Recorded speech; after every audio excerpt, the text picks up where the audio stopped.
ওইদিকে যে গেছে আজ পর্যন্ত কেউ ফেরে নাই। তোমার কপাল ভালো বলে তুমি বেঁচে গেছো।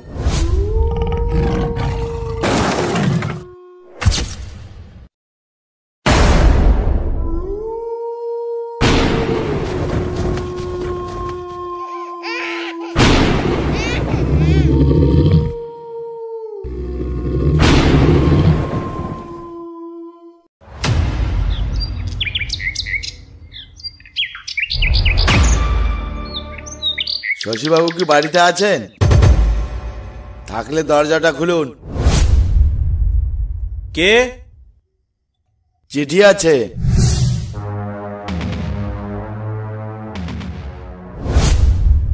কিসের চিঠি এটা? খুলেই দেখো না। সুন্দরবনের সজনেখালি থানায় আপনাকে পোস্টিং করা হলো। সেখানের দারোগা পরেশবাবুর অপঘাতে মৃত্যুর কারণে ওই পোস্টে আগামীকাল সুন্দরবন সজনেখালি থানায় আপনাকে সকাল 10টার মধ্যে হাজির হতে হবে। শেষে সুন্দরবন যেতে হবে। এবার কি বাঘের হাতেই জান দিতে হবে? হেডকোয়ার্টারে অর্ডার তো অমান্য করা যাবে না। কাল যাই তো, আগে গিয়ে দেখি কি হয়।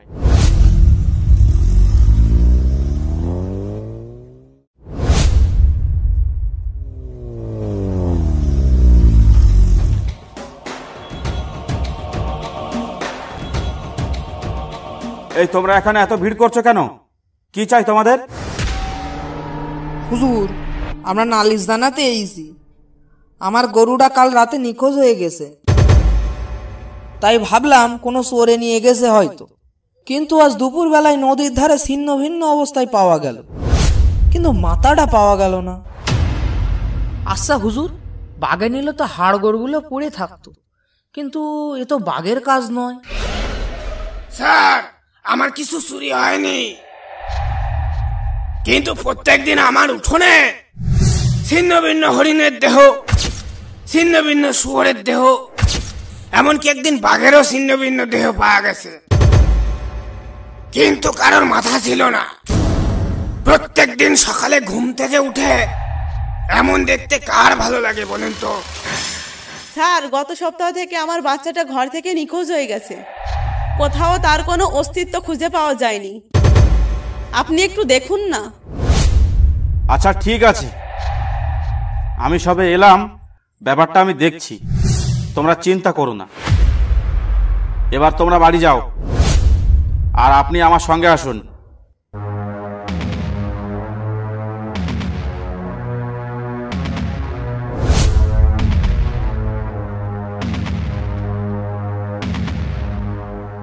শশীবাবু, এটা আপনার চেয়ার, আর থানার পেছনে আপনার কোয়ার্টার। কিন্তু স্যার। কিন্তু মানে? স্যার, আপনি রুমে একা থাকতে পারবেন তো? কেন, চোর ডাকাতের ভয়? না স্যার। তাহলে কি বাঘের ভয়? না মানে স্যার। তাহলে কিসের ভয় ওখানে? না মানে স্যার, পরেশবাবু ওই রুমেই থাকতেন। ও হ্যাঁ, শোনো, ওসব ছেলে মানুষই বাদ দাও, আর পরেশবাবুর মৃত্যু সম্পর্কে কি কি জানো সেটা আমায় বলো। স্যার, পরেশবাবু একদিন বলেছিল আমাদের এই জঙ্গলে নাকি বাঘের চেয়েও ভয়ঙ্কর কিছু আছে। আর পরেশবাবু মরার ঠিক সপ্তাহখানেক আগে রুমের পেছনের দেয়ালে গা ঘষছিল, তাতে এই পুরো ঘর দুলে উঠছিল। এটা একদিন আমায় বলেছিল। আমি স্যারকে বলেছিলাম যতই যা হয়ে যাক আপনি ঘর থেকে বেরোবেন না। এইটুকুই জানি স্যার। তারপর তারপর কোনো তদন্ত হয়েছিল? কেসটার কোনো ক্লু পাওয়া গেছিল? না স্যার, পরেশবাবুর মাথাহীন ছিন্ন ভিন্ন দেহ আর তার টর্চ লাইট পড়েছিল, আর তার সঙ্গে মাটিতে কিছু লোমও পড়েছিল। স্যার, এক একটা লোম এক হাতের থেকেও বেশি বড় ছিল। তাছাড়া তেমন কিছু পাওয়া যায়নি এই তদন্তে। ঠিক আছে, আমি কাল থেকে ব্যাপারটা খতিয়ে দেখছি। যখন তোমাকে ডাকবো তখনই আমার সঙ্গে যাবে। ঠিক আছে স্যার। স্যার, সন্ধে হয়ে গেছে, আপনি এখন একটু বিশ্রাম নিন, কিন্তু স্যার সাবধানে থাকবেন।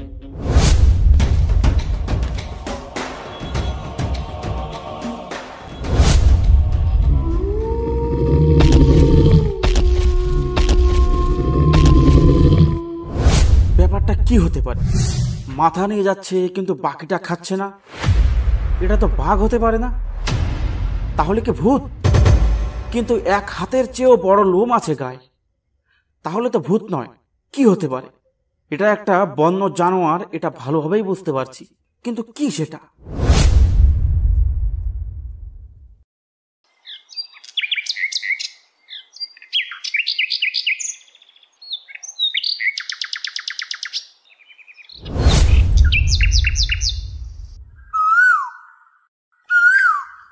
আরে জঙ্গলের মধ্যে এই মেয়েটি এলো কোথা থেকে? এখানেই বা কি করছে? এ কি জঙ্গলে হারিয়ে গেছে নাকি? ও গো মেয়ে, তুমি কে গো? দেখে কি মনে হচ্ছে? কি করছো ওখানে? কেন, দেখে বুঝতে পারছো না রোদ পোহাচ্ছি? না মানে আমার মনে হলো তাই প্রশ্ন করলাম। তা কোথায় থাকো তুমি? কেন? আহা বলোই না, ক্ষতি কি? এই জঙ্গলেই থাকি। কিন্তু রাতে কোথায় থাকো? মানে? মানে ঘুমাও কোথায়? তা জেনে তোমার কি হবে? বললাম তো এখানেই থাকি, এখানেই ঘুমাই, এখানেই খাই। তা তোমার পরিবারে কে কে আছে? আমার কেউ নেই, দিনরাত আমি এই জঙ্গলেই থাকি। তাছাড়া রাতে আমি ঘুমাই না, রাতে আমার সব থেকে বেশি কাজ থাকে। ব্যাপার কি? এসব কি বলছে মেয়েটা? দেখি তো একটু। তা তুমি খাও কি? কাঁচা মাংস আমার খুব প্রিয়। সর্বনাশ, এ কি মানুষ নাকি অন্য কিছু? দাঁড়াও আরেকটু বাজিয়ে দেখি। তা তুমি কিসের মাংস খাও? জানতে যখন চাইছো তখন শোনো, এই বনে যত জীবজন্তু আছে সবার মাংস আমি খেয়েছি, এমনকি মানুষের বাচ্চাও খেয়েছি। শেষ মানুষের বাচ্চা খেয়েছি সপ্তাহখানেক আগে। সে কি? তাহলে সপ্তাহখানেক আগে যে বাচ্চাটা উদাহ হয়েছিল সেটা নয় তো? আচ্ছা তুমি মানুষের বাচ্চা ধরে খাও বলছো, কিন্তু এ কথা কে বিশ্বাস করবে? এই এলাকায় মানুষের বাচ্চা ধরে খাওয়া অত সহজ নয়। আমার পক্ষে সব সম্ভব। রাতে আমি 4 পায়ে শিকার ধরি। তার মানে তুমি রাতে কুকুর নিয়ে শিকার করতে বেরো, তাই তো? কুকুর কেন, রাতের বেলা কোনো প্রাণী তো দূরের কথা, কোনো মানুষ আমার সামনে আসার সাহস করবে না। আচ্ছা আচ্ছা, আমি তাহলে আসি এবার।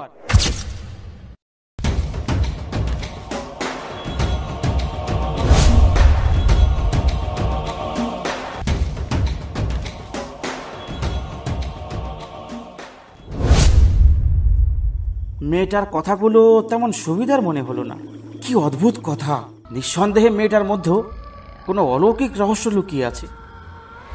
কাল আর একবার যাব, তাকে আমাদের বাংলায় নিয়ে আসবো, এনে আটকে রাখবো, দেখি কি হয়। তখন হয়তো এর রহস্যর কোনো সমাধান হতে পারে।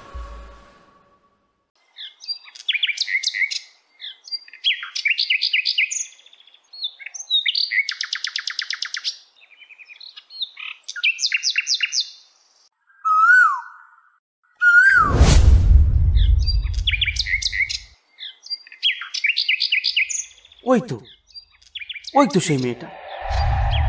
আজব তো, একই জায়গায় আজও বসে আছে। এই মেয়ে, কি করছো তুমি? রোজ রোজ এই একই প্রশ্ন কেন করো তুমি? দেখতে পাচ্ছ না রোদ পোহাচ্ছি? আচ্ছা তুমি আমার সাথে আমার বাড়ি যাবে? আমাকে তোমার বাড়ি নিয়ে গেলে বড় ভুল হবে তোমার। তুমি না গেলে তোমাকে জোর করে ধরে নিয়ে যাব। আমাকে ধরে নিয়ে যাবে? এত সাহস তোমার? তোমাকে আমি এক্ষুনি মেরে ফেলতে পারি জানো।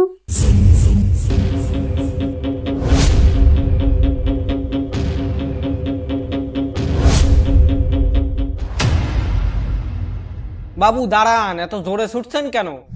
আর আপনি এই জঙ্গলে কি করছেন? এদিকে যে গেছে আজ পর্যন্ত কেউ ফেরে নাই। তোমার কপাল ভালো বলে তুমি বেঁচে গেছো। কেন, কি আছে এদিকে?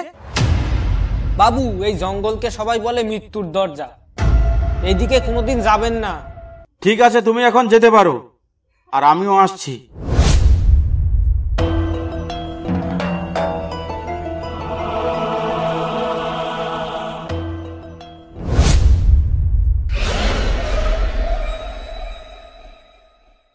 বাবু, 2 মাস আগে যে বাচ্চাটি চুরি হয়েছিল তার ব্যাপারে কিছু তথ্য দিতে চাই আমি। হ্যাঁ, তুমি নির্ভয়ে বলতে পারো। বাবু, সেই বাচ্চাটি কোনো সাধারণ কারণে চুরি হয়নি। বাচ্চাটির মা বলেছিল সেই দিন রাতে পাহাড়ের পেছনে খুব একটা ভয়ঙ্কর চিৎকার শুনতে পাওয়া গেছিল। তারপর বাচ্চাটিকে আর পাওয়া যায়নি। কিন্তু এই ঘটনা আপনি আমাকে বলছেন কেন? কিন্তু তার কারণ হলো বাবু, আমি আপনাকে ওই দিক 2 দিন যেতে দেখেছি। ওখানে এ তল্লাটের কেউ যায় না। ওই জায়গাটাই নাকি তার আস্থানা। তুমি কার সম্পর্কে বলছো? আমি তো তোমাকে কারোর ইঙ্গিত করিনি। সে আপনার ঘরেও আসবে বাবু। ওর সাথে অত মেলামেশা ঠিক নয়। আশ্চর্য, আপনি কে? কোথায় থাকেন আপনি? আপনি আমাকে চিনবেন না বাবু, আমি পাশের গ্রামে থাকি। আপনাকে সাবধান করা আমার কর্তব্য ছিল, তাই বললাম। এবার আপনি যা ভালো বোঝেন করুন, আমি এখন আসি।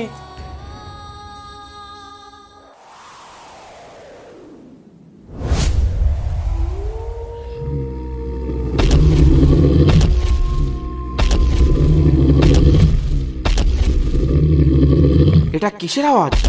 তাহলে তাহলে এটাই কি সেই ভয়ঙ্কর জানোয়ারের আওয়াজ? কিন্তু নবীন বলেছিল বাইরে না বেরোতে।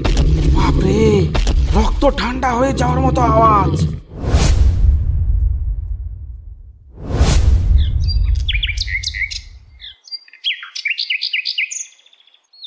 স্যার কেমন আছেন?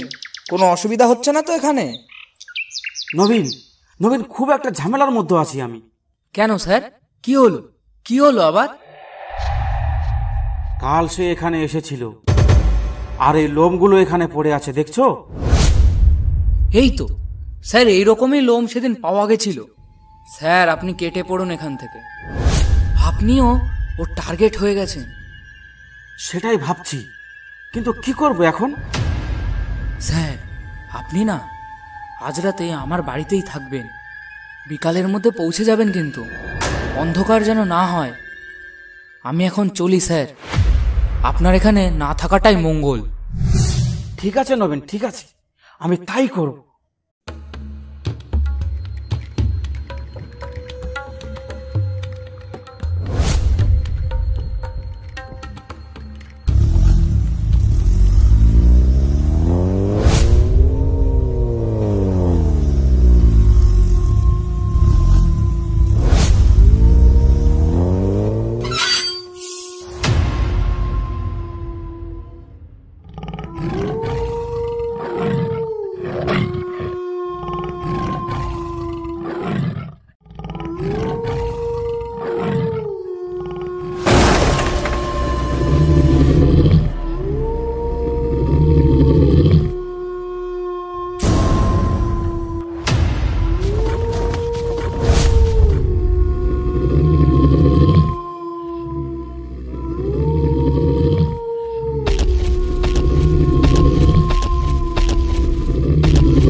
নবীন, নবীন, বাড়িতে আছো? এই তো স্যার, আমি আপনার জন্য সেই বিকেল থেকে দরজায় দাঁড়িয়ে আছি। নবীন, নবীন, তার সাথে আমার দেখা হয়েছিল। সেই মেয়েটা আসলে মেয়ে নয়, সে একটা বড় ধরনের নেকড়ে বাঘ। অসংখ্য ধন্যবাদ ভিডিওটা দেখার জন্য। যারা ভিডিও দেখছো কিন্তু সাবস্ক্রাইব করছো না, তাদের কাছে অনুরোধ, যারা ভিডিওটা দেখছো দয়া করে একটা সাবস্ক্রাইব করবেন, যাতে আমাদের ভিডিও বানাতে আরো বেশি করে উৎসাহ জাগে। আর যদি ভিডিও ভালো লাগে, লাইক, কমেন্ট করতে, শেয়ার করতে ভুলবেন না। সঙ্গে থাকুন ইউনিক কার্টুন ইন্ডিয়া ইউটিউব চ্যানেলের। আশা করি আমরা এর থেকে আরো ভালো সুন্দর সুন্দর কন্টেন্ট আপনাদের মাঝে তুলে ধরতে পারি। ধন্যবাদ ভিডিওটা দেখার জন্য।